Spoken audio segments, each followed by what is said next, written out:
Assalamualaikum warahmatullahi wabarakatuh.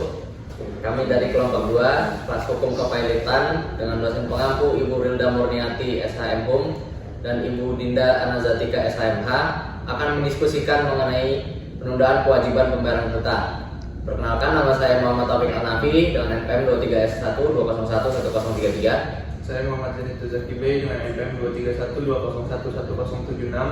Saya Damar Sukma dengan NPM 2352 011147. Saya Adila Fajar Madani, NPM 231 201 1090. Saya Sansyana Yulita dengan NPM 231 Guys, gimana sih yang dimaksud dengan PKPU sebagai restrukturisasi utang debitor? Jadi gini Vi, satu PKW itu suatu mekanisme hukum yang diberikan kepada debitor yang mengalami kesulitan keuangan untuk menunda pembayaran utang dan mengajukan rencana perdamaian kepada para kreditor. Terus berdasarkan pasal 222 UU nomor 37 tahun 2004, PKPU dapat dimohonkan oleh debitor atau kreditor apabila debitor memiliki lebih dari satu kreditor dan tidak dapat atau memperkirakan tidak dapat melanjutkan pembayaran utang-utangnya yang telah jatuh tempo dan dapat ditagih. Jadi gitu ya? Iya, jadi itu. Kamu lebih keren sih. Dan lo udah baca ya? Iya. Kemarin itu belajar dikit sih Pak. Tadi kan udah dijelasin kan dari penjelasan pengertian mengenai PKPU. Nah, terus ada yang tahu nggak sih apa yang dimaksud dengan utang sebagai syarat dalam permohonan PKPU kalian? Jadi gini toh, menurut Undang-Undang Nomor 37 Tahun 2004, utang adalah kewajiban yang dinyatakan atau dapat dinyatakan dalam jumlah uang, baik dalam mata uang rupiah maupun asing, yang timbul karena perjanjian atau undang-undang dan wajib dipenuhi oleh debitor. Kemudian permohonan PKPU itu dapat diajukan jika debitor memiliki lebih dari satu kreditor dan tidak membayar lunas sedikitnya satu utang yang telah jatuh waktu dan dapat ditagih. Kemudian PKPU juga itu dapat diajukan jika debitor memperkirakan bahwa ia tidak akan dapat melanjutkan membayar utang-utangnya yang sudah jatuh waktu dan dapat ditagih.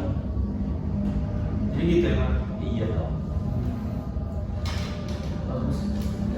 Akhirnya dari Damar jadi dapat penjelasan terkait pengertian penjelasan utang. Nah, kalau sekarang nih saya boleh minta tahu ke kalian nih, soalnya udah baca. Nah, kalau ini terkait tentang pihak-pihak yang terlibat langsung dalam proses PKPU.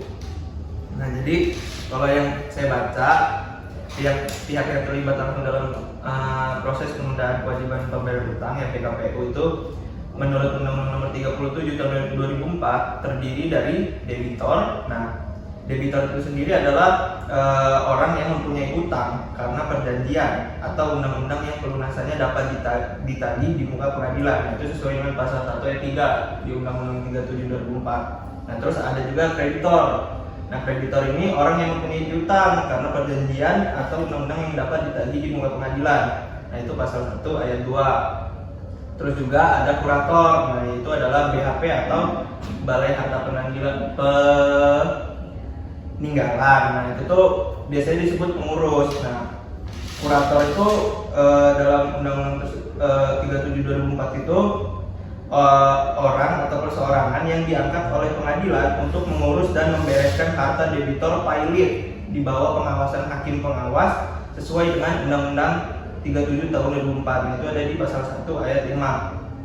Habis itu juga ada hakim pengawas sama majelis hakim niaga. Nah, kalau hakim pengawas ini menurut pasal 1 ayat 8-nya adalah hakim yang ditunjuk oleh pengadilan dalam putusan pailit atau putusan penundaan kewajiban pembayaran utang. Nah, mereka itu berkolaborasi dalam sidang dan rapat kreditor untuk menyusun rencana perdamaian verifikasi utang dan menyetujui restrukturisasi pembayaran utang guna menghindari kepailitan. Nah, itu itu kalau dari saya. Semoga kalian tambahin murah. Yuk, ada lagi nggak yang dibahas? Gue mau tanya ya, ini PKPU ini ada tahapan prosesnya nggak sih? Ada yang tahu nggak? Jelas pasti ada ya dalam proses PKPU ini. Yang pertama ada pengajuan permohonan, yaitu diajukan oleh debitor atau kreditor ke pengadilan niaga dengan syarat ada utang yang telah jatuh tempo dan dapat ditagih. Yang kedua, PKPU sementara diberikan paling lama 45 hari, ditunjuk hakim pengawas dan pengurus, dan selama masa ini disusun rencana perdamaian dan eksekusi ditangguhkan. Kemudian ada rapat kreditor dan voting. Dalam rangkaian ini dilakukan verifikasi piutang dan pemungutan suara atas rencana perdamaian. Kemudian disetujui jika memenuhi syarat mayoritas jumlah dan nilai piutang. Kemudian ada PKPU tetap atau jika diperlukan. Dalam hal ini bisa diperpanjangkan waktu dengan total masa PKPU maksimal 270 hari. Lalu ada homologasi atau pilot. Nah, dalam hal ini, jika ada perdamaian disetujui dan disahkan, maka mengikat semua kreditor. Jika gagal, debitor dinyatakan baik. Gimana, udah paham?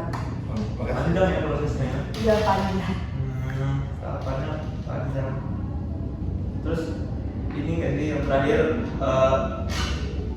apa sih? Apakah PKPU itu dapat diakhiri nggak sih? Kira-kira itu nggak? Oh jelas bisa. Berdasarkan ketentuan pasal 255 ayat 1 Undang-Undang 37 tahun 2004, PKPU itu bisa diakhiri atas permintaan hakim pengawas, satu atau lebih kreditor, atau atas prakarsa pengadilan. Namun dalam beberapa hal. Yang pertama, debitor selama waktu PKPU bertindak dengan itikat buruk dalam melakukan pengurusan terhadap hartanya. Kemudian, debitor telah merugikan atau telah mencoba merugikan kreditornya. Terus yang ketiga, debitor melakukan pelanggaran ketentuan pasal 240 ayat 1. Kemudian, debitor lalai melaksanakan tindakan-tindakan yang diwajibkan kepadanya oleh pengadilan. Lalu, selama waktu PKPU, keadaan harta debitor ternyata tidak lagi memungkinkan dilanjutkannya PKPU. Dan yang terakhir, keadaan debitor tidak dapat diharapkan untuk memenuhi kewajibannya terhadap kreditor pada waktunya. Jadi gitu, PKPU itu bisa diakhiri berdasarkan ketentuan tersebut. 255 ayat 1 ya? Iya, betul. 37 Gimana? Masih ada lagi nggak yang mau didiskusi? Mungkin nggak sih? Cukup sih, Udah banyak paham. dapat ilmu dari diskusi kali ini ya. Oke, mungkin diskusi kita kita cukupkan ya. Ya, semoga kita bisa ketemu lagi minggu depan ya, bahas lagi ya. Terima kasih teman-teman. Oke. Ya, assalamualaikum warahmatullahi wabarakatuh. Waalaikumsalam. Dem, silakan.